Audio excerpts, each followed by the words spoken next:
E os ricos se encolhem e dizem, não diga a eles, Robert. Sim, sim. Não diga para as pessoas o que você sabe. Sim. Mantenha-as pobres. Meu pai era chefe de educação, PhD, essas coisas. Eu fui para casa e perguntei, por que a gente não aprende sobre dinheiro na escola? Ele me olhou e disse, porque o governo não deseja nos ensinar essa matéria. O governo nos diz o que podemos e o que não podemos ensinar. Aquilo me soou estranho e eu falei, peraí. E aí eu falei, a gente não vai na escola para aprender sobre dinheiro? Ele falou, não, seu trabalho é conseguir um emprego. Então eu falei, mas a gente consegue um trabalho para ganhar dinheiro. E ele, não, só tem que conseguir um trabalho. E eu, não. O propósito de trabalhar não é ganhar dinheiro? E ele respondeu, é. Eu perguntei, por que a gente não aprende sobre dinheiro então e pula a parte do trabalho? Ele virou frustrado e falou, se você quer aprender sobre dinheiro, por que você não pergunta para o pai do seu melhor amigo sobre dinheiro? Era sobre o pai do Mike. Mas por que ele? Ele falou, porque o pai do Mike é um empreendedor. Mas o que o senhor é então? E ele, eu sou empregado do governo. E eu, qual a diferença? Ele falou, a diferença é que o empreendedor tem que saber sobre dinheiro, ou então não vai ser mais um empreendedor. E diz que um empregado não tem que saber nada sobre dinheiro, porque o governo e a empresa é que vão cuidar dele. Eu, que era criança, fiquei meio confuso. Aí eu só segui o conselho dele. Fui até o escritório do pai do Mike, bati na porta e falei, tô aqui, tenho 9 anos e quero saber sobre dinheiro. Ele só virou e falou, vai embora. E é assim que começou a história do pai rico, pai pobre. E aí, de tanto insistir, meu pai rico acabou concordando em me ensinar sobre dinheiro com uma condição. A condição é que ele nunca me pagaria. Porque no momento em que ele me pagasse, eu ia pensar como empregado. E essa é a armadilha. Empreendedores trabalham para ser livres. E aquilo, no alto dos meus 9 anos, deu um bug na minha cabeça. Ele falou, nunca queira uma folha de cheque, meu filho, entendeu? Ok, entendi. Ele virou e falou, como é que eu ganho dinheiro? Empreendedor pensa bem assim. Então, como que eu aprendo a ganhar dinheiro? Foi aí que ele me mostrou o jogo de tabuleiro Monopoly. Então, ele tinha hotéis, e aí eu fazia as coisas lá pra ele, limpava o chão, pegava bituca, coisinhas pequenas, sabe? E quando eu fiquei mais velho, eu comecei a trabalhar no escritório, no marketing, na contabilidade. Eu era basicamente um aprendiz, mas sempre trabalhando de graça. E aí a maneira como ele me ensinava sobre dinheiro era jogando Monopoly. Até que um dia eu fiquei de saco cheio, virei e falei, quando você vai me ensinar sobre dinheiro? O que você acha que a gente tá fazendo? Eu falei, jogando Monopoly. E ele, não. O que nós estamos fazendo? Jogando Monopoly. O que nós estamos fazendo? Então não sei. E ele, tô te ensinando sobre dinheiro. Por exemplo, você tá aprendendo como ter uma casa verde. Então ele falou, tem muitas fórmulas para se ter o sucesso com dinheiro. Tem milhares delas. Mas uma das melhores é jogando Monopoly. E ainda é. 4 casas verdes, um hotel vermelho. Falei, o quê? Ele disse, uma das melhores formas de se adquirir grandes riquezas é jogar o Monopoly na vida real. A cada 4 casas verdes, um hotel vermelho. Eu falei, é isso mesmo? E ele, é isso. Ele perguntou, o que você acha que eu tô fazendo aqui? E eu, não sei. Então ele me levou pra fora e mostrou a sua casa verde. E aí passaram 10 anos, eu já tinha 19, estava numa escola em Nova York. Foi quando eu voltei pro Havaí, meu pai rico já tinha comprado um pedaço de terra maior do que a metade da praia do Waikiki.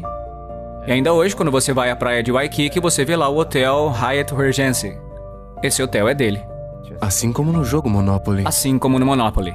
Adquiriram os ativos e tornaram eles maiores. Ele apenas manteve o que hoje chamam de assembleia, porque a propriedade não era tão grande naquela hora. Então ele teve que comprar todos os comércios menores.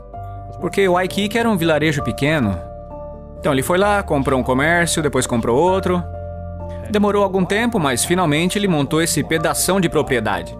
E depois ele montou o Hyatt, que agora é um hotel gigante. E que depois ele vendeu por 800 milhões de dólares. Então, foi dessa maneira que eu aprendi sobre dinheiro.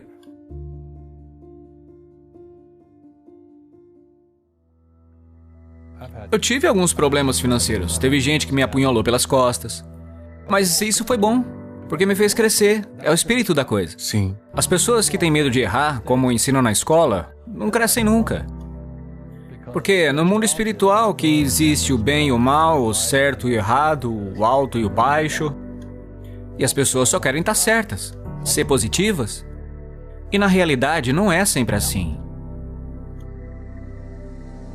Eu não era de uma família muito pobre pelos padrões da época. Mas eu era de uma família que tinha uma atitude pobre. Como assim? Porque rico, pobre, classe média, a pobreza começa com uma atitude fundamental. A pobreza é um negócio que se transmite, que se ensina às famílias. E a classe média é ensinada nas famílias. E para as pessoas que agora mesmo estão sentadas em casa, estão com problemas financeiros porque ganham pouco, ou infelizes porque, mesmo que ganham muito, estão fazendo o que não gostam. Talvez ela aprendeu assim. Talvez o senso comum ensinou assim. Trabalhe duro para ter alguma coisa, ou que os ricos não são pessoas boas. Essas coisas. O sistema escolar não quer te ensinar sobre dinheiro, porque o sistema escolar foi planejado para te ensinar a ser empregado. O que é importante, para ter um médico, um advogado, um especialista, mas não sobre dinheiro. A maioria das pessoas carece de conhecimentos reais sobre negócios, como contabilidade, como dívidas ou impostos. Você tem que saber sobre essas coisas, mas na escola, ninguém ensina. Então, quando as pessoas me perguntam como que seu pai rico aprendeu isso? E o seu pai pobre, que era estudado, não. E a resposta é muito simples, é porque o pai do meu pai rico morreu quando ele tinha 13 anos. E aí ele se viu com 13 anos tendo que tocar os negócios da família. E para ele ter que deixar a escola por isso, foi uma bênção. Às vezes a bênção vem assim. No começo pode parecer algo de muito ruim, mas depois se torna uma bênção. E logo, seus professores se tornaram seu tesoureiro, seu contador, seu advogado, seu banqueiro, seus agentes imobiliários. Então ele teve o que eu chamo de professores de verdade, não falsos professores de escola. A maioria dos professores na escola não seguem a ética. Ensinam matérias que, na verdade, eles não praticam. Uma vez eu perguntei para um professor, falei, professor, estou no meu 3º ano de cálculo e esse negócio de força dos materiais. Será que eu vou usar isso algum dia na vida? Ele virou e falou, não. Entendeu? Então, por que você ensina? Ele falou, porque me pagam. Mas você já usou alguma vez? Não. Então, se eu posso dar um conselho para as pessoas, o que eu quero dizer é, busque professores de verdade mesmo, e não professores de mentira. E um professor falso é aquele que não faz o que ensina. E um professor de verdade faz o que ensina todo dia. Meus contadores, meus advogados estão fazendo isso todo dia. É assim que eu aprendo, com eles resolvendo os problemas dos meus negócios. Então, eu tenho contadores, advogados, banqueiros, as pessoas todas na minha descagem rápida, porque eu estou resolvendo meus problemas com a minha equipe.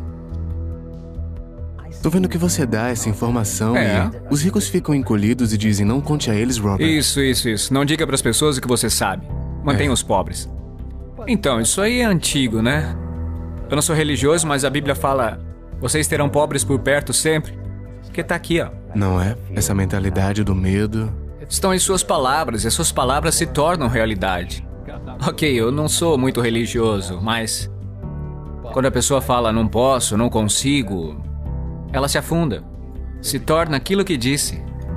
Meu pai formado falava, você acha que dinheiro dá em árvore? Não dá pra comprar isso. E meu pai rico dizia, é por isso que ele é pobre. Um pobre diz, como é que eu vou comprar isso? Nunca vou poder pagar. Porque no fundo isso é um escape. Isso é um escape, entendeu? É mais fácil falar assim. E o seu pai rico dizia o quê? Em vez de não tenho dinheiro pra isso. Como eu posso pagar? Como eu posso fazer? O que é necessário fazer para chegar lá? Ele dizia, uma pergunta abre a mente e uma afirmação fecha a mente.